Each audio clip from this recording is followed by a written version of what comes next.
मियाँ खाली बच्चे पैदा करता है, दलित जो है दिन रात जो है बच्चे पैदा करने में रहा, ये एक हंसी का पात्र बनाया गया। इसी तरह से जो इनका आर्थिक जो है इकोनॉमी जो है कमजोर है, ये और शिक्षा की कमी है। इसलिए तो मैं ये पूछना चाहता हूँ कि पहले भी 17% थे और 16% के करीब थे, आज भी 16-17% आए। पतोहिया जीत जाए, बेटिया जीत जाए, बेटवा जीत जाए, छोटका बेटवा यहाँ से जीत जाए, छोटका बेटवा मुख्यमंत्री बन जाए, बड़का बेटवा स्वास्थ्य, अब ये सब चीज़ों में पड़ेंगे तो ये देश का विकास या प्रदेश का विकास नहीं है। उसमें जो है इनको 6% से कम दिखाएगा, दुसाध को, चमार को 6% से कम दिखाएगा, मुसलमानों को 17% ही दिखाया गया, और जो है यादव को जो 10 से 12% माने जाते थे उनको 14 पॉइंट समथिंग दिखाया गया। अच्छा। मेरा ये कहना है कि पहले जो जाहिल लोग थे, जिनको मुसलमानों को जाहिल कहते थे, दलितों को जाहिल, अब वो शिक्षित हो गए। अच्छा। विकसित जातियां हो गई। अच्छा। और यादव जाहिल जाति हो गई। अच्छा। कि बच्चे ज्यादा पैदा करने लगे। जातीय जनगणना आने के बाद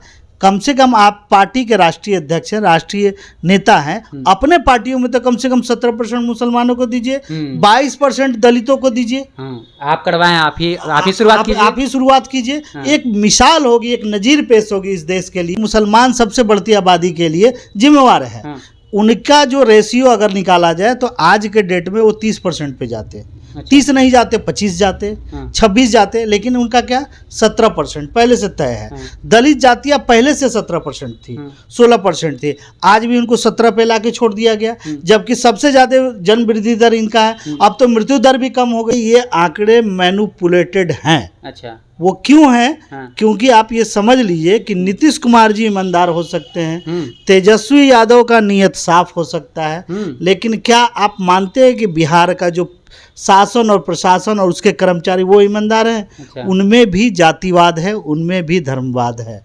बिहार में पहले जब जातीय जनगणना कराने की बात आई और जब खर्च की बात आई तो लोग कहने लगे कि 100 रुपये खर्च होगा, उसको जो है लोगों में बांट दिया जाता है।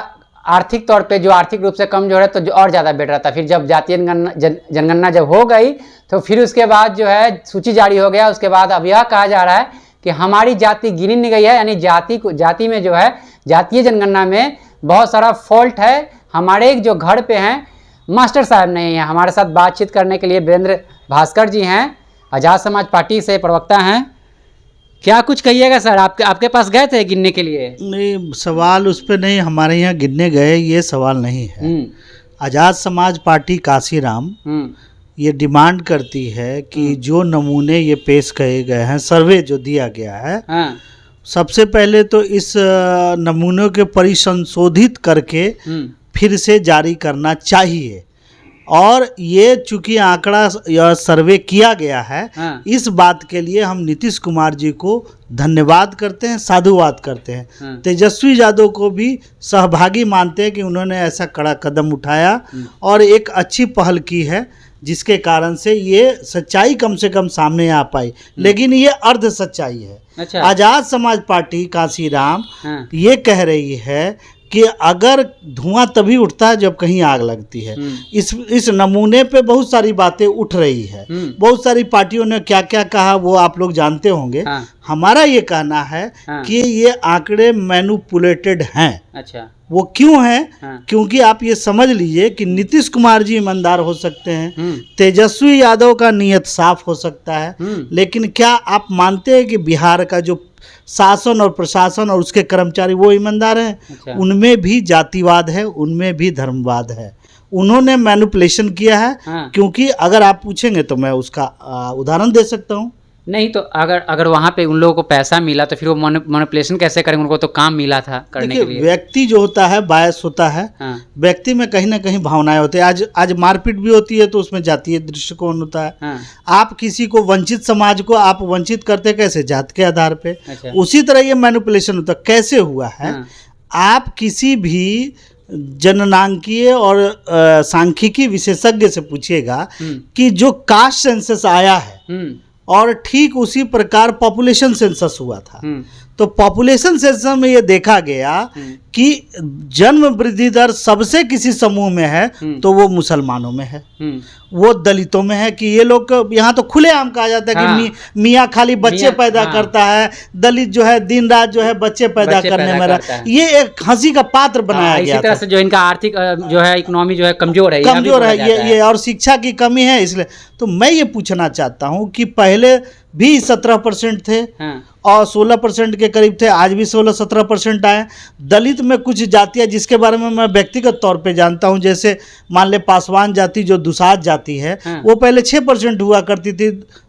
11 और मुंगेरी लाल और सच्चर कमेटी तमाम जगहों पर मुसलमानों और इन लोगों के आंकड़े के बारे में बताया गया। उसमें ये भी बताया गया कि बेलदार और बिंद जातियां जो हैं इस प्रदेश में सबसे ज़्यादा बड़ी जाति है। बावजूद इसके जो जनगणना आई उसमें जो है इनको 6% से कम दिखाएगा, दुसाध को, चमार को 6% से कम दिखाएगा, मुसलमानों को 17% ही दिखाया गया। और जो है यादव को जो 10 से 12% माने जाते थे उनको 14 पॉइंट समथिंग दिखाया गया। अच्छा। मेरा ये कहना है कि पहले जो जाहिल लोग थे, जिनको मुसलमानों को जाहिल कहते थे, दलितों को जाहिल, अब वो शिक्षित हो गए। अच्छा। विकसित जातियां हो गई। अच्छा। और यादव जाहिल जाति हो गई। अच्छा। कि बच्चे ज्यादा पैदा करने लगे। और मैं पूछना चाहता हूँ कि जो विकसित जातियां थे उस समय तथाकथित, जिनको स्वर्ण जातियां बोलते, जिन्होंने अपने जनसंख्या पे कंट्रोल कर रखा था, उनका आज कैसे वही एवरेज आंकड़ा आ गया, बल्कि कुछ लोगों का तो ज्यादा आया है। आप इस बात को समझिए, मेरा कैलकुलेशन आप इस तरह से भी समझ सकते हैं। लेकिन एक चीज़ बताइएगा, आप बोल रहे हैं कि जो उसमें जो काम करने वाले जो कर्मचारी थे जिनको काम सौंपा गया था, तो वो ऐसा नहीं ना कि पूरे बिहार में जो है यादव जाति को जनगणना करने के लिए भेज दिया गया कि सारा जो है जनगणना वही करेंगे, यादव जाति के जो लोग हैं वही करेंगे। देखिए मैं ये कह रहा हूँ, इसको अगर आप सच मानते हैं, ठीक है, तो आप पॉपुलेशन सेंसस को गलत मानेंगे। पॉपुलेशन सेंसस में जो बताया गया है कि मुसलमान, और सच्चर कमेटी में भी, मुंगेरी लाल कमेटी में भी बोला गया कि मुसलमान सबसे बढ़ती आबादी के लिए जिम्मेवार है। उनका जो रेशियो अगर निकाला जाए तो आज के डेट में वो 30% पे जाते हैं। अच्छा। 30 नहीं जाते, 25 जाते, 26 जाते, लेकिन उनका क्या 17% पहले से तय है। दलित जातियां पहले से 17% थी, 16% थी, आज भी उनको 17 पे लाके छोड़ दिया गया। जबकि सबसे ज्यादा जन्म वृद्धि दर इनका है। अब तो मृत्यु दर भी कम हो गई। के लिए एक डाटा का जितना ज्यादा एक्यूरेसी होगा उतना अच्छा होगा, नहीं तो माना जाएगा कि ये सरकार बेईमानी कर रही है। जैसे भाजपा सरकार सामाजिक जनगणना करने के बावजूद उसे प्रकाशित नहीं कर रही है, सिर्फ इल्ज़ाम लगा रही है। यहाँ तक कि आप समझ लीजिए कि अब तो यहाँ तक मामला उठ गया राजनीति में कि भाई आंकड़े तो पेश हो गए हैं, तो आप जिसकी जितनी संख्या भारी उनकी उतनी हिस्सेदारी, लोग बात कर रहे हैं, भागीदारी की बात कर रहे हैं। तो भागीदारी अब मुसलमान को दें, 17% है, माई समीकरण है। और अगर नहीं दे सकते मुसलमानों को, हम कहते हैं कि आप आइए डीएम समीकरण में आइए। आप माई समीकरण में 32% पे पहुंच रहे हैं, डीएम समीकरण में आप 39% पहुंच रहे हैं, 22% और आपके 17%। आप समझ लीजिए ये कहीं भी पूरे देश में ये समीकरण चलेगा और दलित और मुस्लिम ही मुख्यमंत्री और प्रधानमंत्री होगा।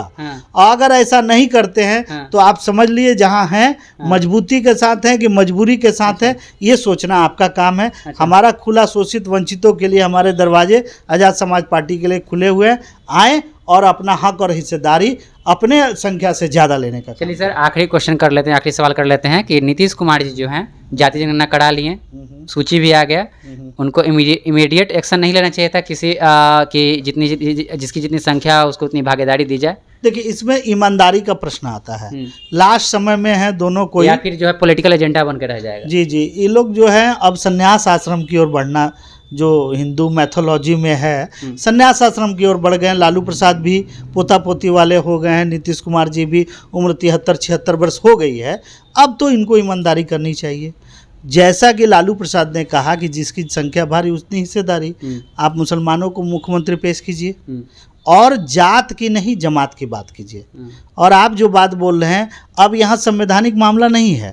जातीय जनगणना आने के बाद कम से कम आप पार्टी के राष्ट्रीय अध्यक्ष हैं, राष्ट्रीय नेता हैं, अपने पार्टियों में तो कम से कम 17% मुसलमानों को दीजिए, 22% दलितों को दीजिए। आप करवाएं, आप ही शुरुआत कीजिए, आप ही शुरुआत कीजिए। एक मिसाल होगी, एक नजीर पेश होगी इस देश के लिए। लेकिन आप सिर्फ पतोहिया जीत जाए, बेटिया जीत जाए, बेटवा जीत जाए, छोटका बेटवा यहाँ से जीत जाए, छोटका बेटवा मुख्यमंत्री बन जाए, बड़का बेटवा स्वास्थ्य, अब ये सब चीजों में पड़ेंगे तो ये देश का विकास या प्रदेश का विकास नहीं है, पूरी परिवारवाद की बात है और बेईमानी की बात होगी। और मुझे नहीं लगता है कि अंतिम समय में लालू प्रसाद अपना ऐसा काम करके अपने नाम को बदनाम करना चाहेंगे। और नीतीश कुमार जी भी, चूंकि उनको लंबी पारी खेलनी है, प्रधानमंत्री के उम्मीदवार हैं, अब तो कम से कम ईमानदारी का काम करें ताकि लोगों के सामने एक नजीर पेश हो। दूसरी बार आप ऐतिहासिक पुरुष बने हैं नीतीश कुमार जी, क्योंकि एक बार 50% आरक्षण देके महिलाओं को जनप्रतिनिधि में ये आप ऐतिहासिक पुरुष बने थे। और दूसरा जो है जातीय जनगणना पेश करके आपने एक देश के सामने नजीर पेश की है, इसलिए आपको साधुवाद। लेकिन परिसंशोधित आंकड़ा पेश करना चाहिए, तभी सरकार पे लगे इल्जाम दूर होंगे। चलिए, हमारे साथ आज़ाद समाज पार्टी के प्रदेश उपाध्यक्ष थे, इन्होंने साफ तौर पे कहा, अपनी बातों को जो बेबाकी से रखा जातीय जनगणना के तौर पे। आपकी क्या प्रतिक्रिया कमेंट बॉक्स में दीजिएगा। देखते रहिए पब्लिक हल्ट। मैं अभिषेक, बहुत बहुत धन्यवाद।